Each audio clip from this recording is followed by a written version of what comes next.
Question पे आपको equivalent resistance and total current in a circuit find करना है। टोटल करंट, ठीक है, ये क्वेश्चन है आपका, बहुत ही बोर्ड से आने वाला क्वेश्चन है। कॉम्बिनेशन बहुत क्वेश्चन बनते हैं यहाँ पे।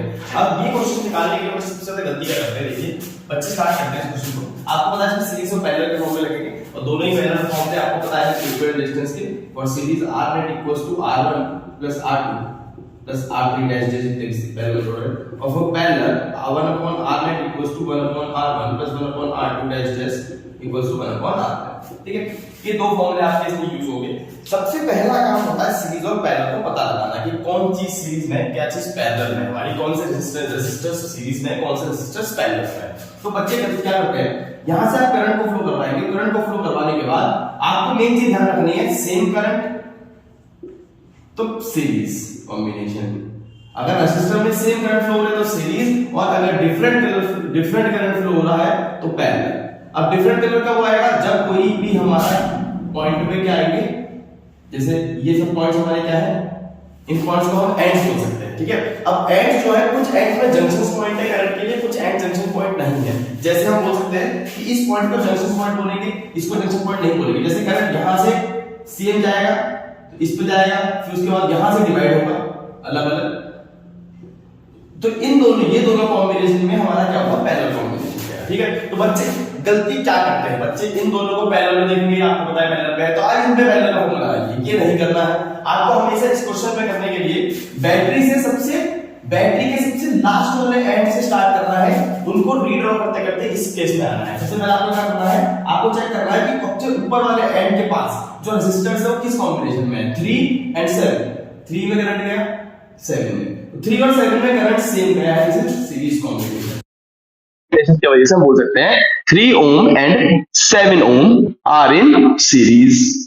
तो इनका इक्विवेलेंट रेजिस्टेंस हमने मान लिया R1 equals to 3 + 7 equals to 10 ohm, ठीक है। इन दोनों से बच्चों यहां से हम इसको रीड्रॉ कर सकते हैं, अगर रीड्रॉ करना चाहे तो ये रीड्रॉ करके हमारा यहाँ पे 10 ohm का रेजिस्टेंस आ जाएगा। अब ये दोनों कॉम्बिनेशन देखिए, अब ये दोनों पैरेलल, ये नहीं करना है, पहले आपको इन दोनों के पैरेलल कॉम्बिनेशन यूज करना है।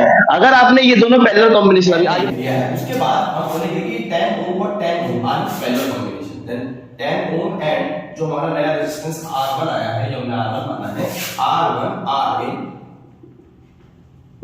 Parallel combination. तो ये पैरेलल कॉम्बिनेशन में इनका इक्विवेलेंट रेजिस्टेंस हमने माना R2, तो 1 upon R2 equals to 1 upon 10 plus 1 upon 10, that is 2/10 1/5। तो R2 कुछ उसको रेसिप्रोकल करना जरूर ध्यान रखिएगा, 5 ohm। मतलब इन दोनों को रीड्रॉ करके, इन दोनों को हटा के एक जो कॉम्बिनेशन में रेजिस्टेंस बना है वो यहां पे आया है हमारा कितना, 5 ohm का। दोबारा ड्रॉ करते हैं सीरीज, ठीक है। अब ये तीनों चीज जो है एक इन पे है हमारे, जो करंट देखो यहां जा रहा है सेम, तीनों में सेम, तो तीनों किसमें हो गए, सीरीज कॉम्बिनेशन। बस इसी चीज का ध्यान रखना है। तो लास्ट में at last 5 ohm 5 ohm 5 ohm series में, और इनका let the equivalent resistance of a circuit, total circuit का, ठीक है, क्या हो जाएगा हमारा R net equals to 5 + 5 + 5 equals to 15, that is the answer of equivalent resistance।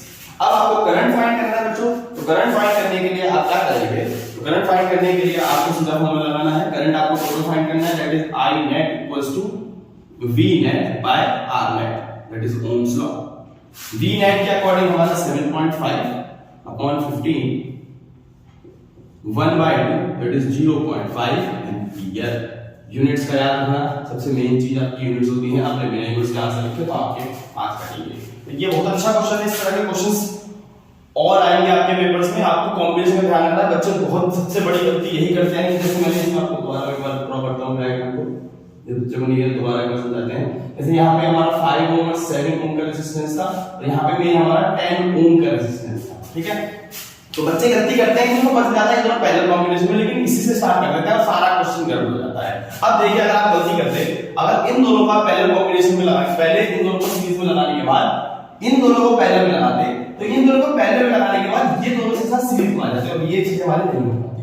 इसकी वजह से क्वेश्चन गलत हो जाता है। तो आपको ध्यान रखना है इसमें हमेशा, जहां पे आपका सेल या बैटरी लगी हुई है, उससे हमेशा आपको सबसे लास्ट वाले एंड को देखना है। उस वाले एंड से आपको कभी भी स्टार्ट नहीं करना इक्विवेलेंट रेजिस्टेंस निकालना। वो आपको हमेशा कहां से करना है, उसके हमेशा दूसरे वाले एंड से, लास्ट वाले एंड से।